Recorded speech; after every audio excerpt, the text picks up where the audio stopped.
औरत अपने घर के फर्श को धोने के बाद किसी को गीले फर्श पर चलने नहीं देती कि फर्श दागदार हो जाएगा, तो अपने दामन को कैसे दागदार होने दे सकती है।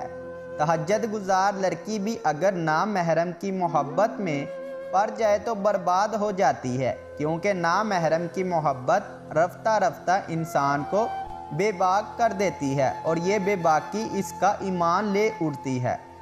उदासी गहराई होने लगे तो मनपसंद चीज़ों से सबसे पहले दिल उठता है। औरत को इस मर्द से मोहब्बत नहीं इश्क हो जाता है जो मर्द दो काम करता है, औरत की तारीफ़ करता है, औरत को खूबसूरत होने का एहसास दिलाता है। जब आप नंगे पाँव हों और खुदा आपको जूतों से नवाजे तो अपनी चाल तब्दील न करें,